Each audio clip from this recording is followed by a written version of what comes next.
Hello everyone! So today we're going to take a look at the Transformers Studio Series 114 Transformers 1 Megatron. So as I've said in my previous video, the next 4 videos that I'll be posting will be Transformers 1 Studio Series figures. And this is the second one. We have Megatron, and as you can see I have his box here, and I brought him out because for one specific reason. Let me give you a closer look at his face sculpt right away. As you can see, his face sculpt is pretty nice. It's well painted in like a metal gun silver, and the eyes are nice, but in my opinion the face is a little bit too stoic, or it lacks emotion in my opinion, because when I think of Megatron from Transformers 1, this is how I imagined his face would look like it's angry. It doesn't have to be like this angry, but there's hidden rage in his eyes always, and like he's always angry. I don't see it in this face sculpt, but yeah, still, that's the reason why I wanted to show you the box, just to show you how I pictured his face sculpt would actually look like. So now let's take a closer look at Megatron himself. He actually comes with 4 accessories or 4 weapons. This one, the cannon. This one, a smaller cannon that can be attached to his arm. And these 2 things that I put on his back, or jetpack, which can be used as 2 rifles or 2 guns. Can be attached to his hands, just like this. But it can be attached like this, so he can have extra guns, but I prefer storing them in his jetpack to make the jetpack more realistic. So that's where the boosters will come off. So yeah, let's take a closer look at him. As I've showed earlier, the face sculpt is amazing. It's good. Sorry, it's not that amazing, it's good, but I would have preferred if it looked more angry. And as you can see, the details in the paint are really nice. The red detailing is as I remember him from the show. So the hands, although the hands don't look like hands, they look really weird. So that's another issue for me. But the details are nice. Not much detailing, because that's how the designs were on the movie. Like, they're pretty smooth. I like the legs in particular. It actually is very accurate to the show. And let's look at the back. Some additional detailing here, and also the torso part. Sorry, there's additional detailing. And at the back, no kibble at all. Really nice. Even with the backpack or the jetpack, looks nice. The back of the legs look nice. No hollowness or hollow parts except for the butt of Megatron, and the jetpack can be removed. Even if you remove the jetpack, he still looks pretty clean, although this looks a bit awkward. Although there are some details in there, this still looks a little bit awkward, so really goes well with the jetpack. And the jetpack, aside from being connected here on this joint, it can be locked in through these pegs. So just like that. There we go. So let's take a look at Megatron's articulation. So the head is on a ball joint, so you can look. Oh, that can happen. His head can be easily removed if you tilt him up too much, but it can be placed back pretty easily. So he can slightly look up, slightly look down, sideways. And another good thing about this is he can look down like this, so that there's like an image of him looking down on smaller creatures, like smaller bots. And at his shoulders, can move sideways this far, can move the full 360. Bicep or elbow swivel, elbow can bend a little bit more than 90, and surprisingly, he has wrist articulation. I didn't know it at first. I just actually found that out a couple of days ago when I did a transformation video on him. And then for the waist is articulated. The legs can move sideways this far, can kick forwards this far, and then if you move the backpack or the jetpack, he can also kick backwards pretty much the same distance. Let's put that back. Now, thigh swivel. Yep, thigh or knee swivel. The knee can bend more than 90 degrees, and the feet can actually tiptoe, and it can rock side to side, which is pretty good for doing poses with him. So yeah, one more cool feature is there was a scene in the movie where the cannon transformed in Megatron's head and he used it. So we can pretty much recreate that scene by, let's remove these two first. By moving the jetpack all the way up, we'll need to tilt his head forwards, similar to how I showed it earlier. Then we can rotate the backpack forwards, just like this. And then we can detach this and this, and then we can combine them. And then there's a tab here which we can connect here on the jetpack, so he can recreate that scene where he shot his cannon where his cannon transformed from his head and he shot it. So just like that. So that's a pretty cool feature for this figure to have. So let's head on to size comparisons. First, we'll have the Transformers 1 lineup first, and then the very first one is the Studio Series Transformers 1 Optimus Prime. Oh, I don't think I mentioned Megatron is a deluxe class figure. Next up, we have the Studio Series Deluxe Class B127 or Bumblebee. And finally, on our Transformers 1 lineup, we have the Studio Series Transformers 1 Voyager Class Sentinel Prime. Now let's head on to some other Decepticon comparisons. We have first the Dramatic Capture Series Coronation Starscream. We have the Netflix War for Cybertron Soundwave.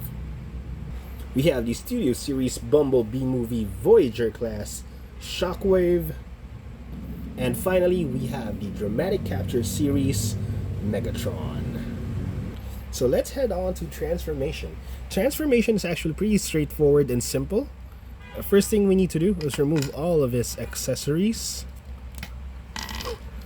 We can keep this here, and I suggest that you remove the backpack or the jetpack because it'll be easier in transformation.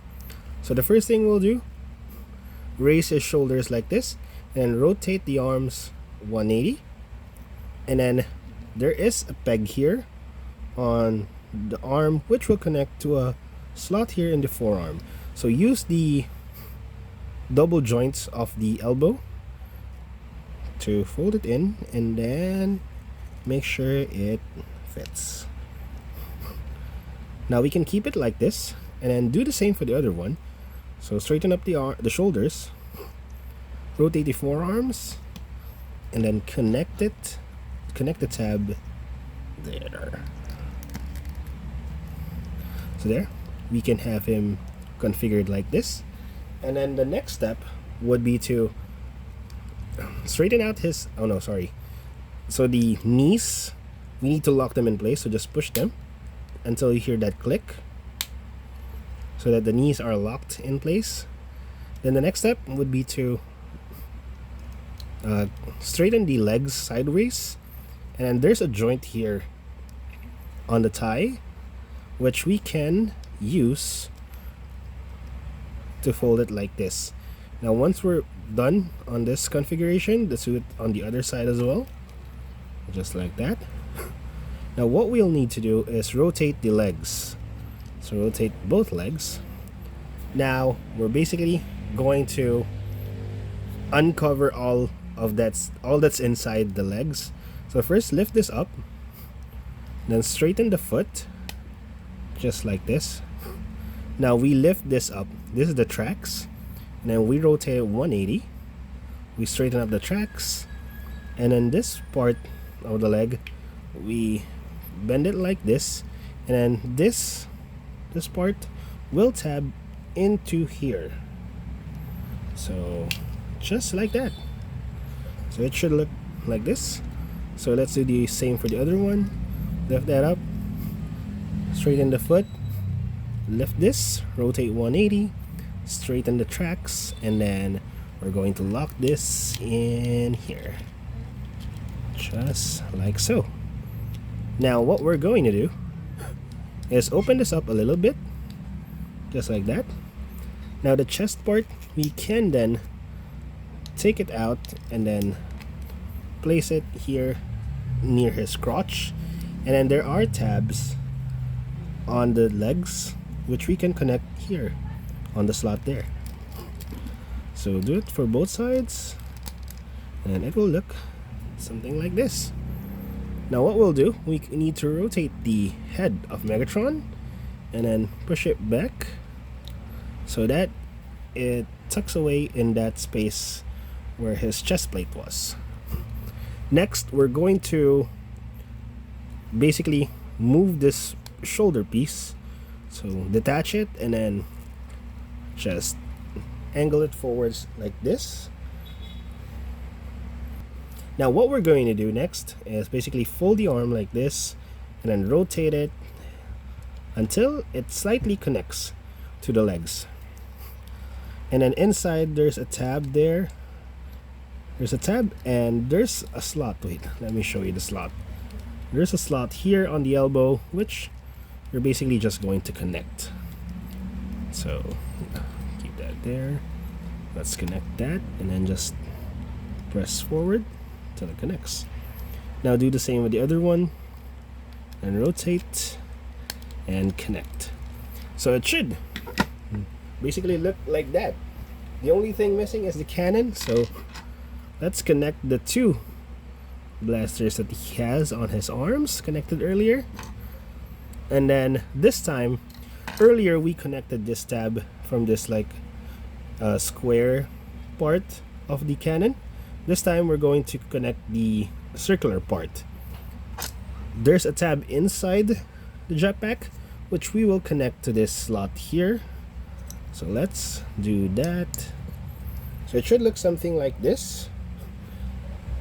I'm keeping this here because that's how it appeared in the box or in the instructions. So I have it here. If you can see, the two guns are actually connected there. So last thing to do is connect the jetpack to the tank mode, and there we go. We have Megatron in his, oh, you guys can't see him, in his tank mode, and the guns can, so it looks like the cannon's pointing one way while the guns shoot at other things. So, or you can remove it and you can tab it here on the sides for him to have like extra artillery on the side. But yeah, I like it here better. So let's take a closer look at his vehicle mode. So it actually looks nice, and it actually looks similar to the show, to the movie. This is pretty much how his tank mode, Cybertron's tank, appeared. The only, well, not the only, there are two issues that I want to bring up. The first and major one is he doesn't have any wheels. So his tracks don't have any wheels, so he doesn't roll at all. So it's just a bummer.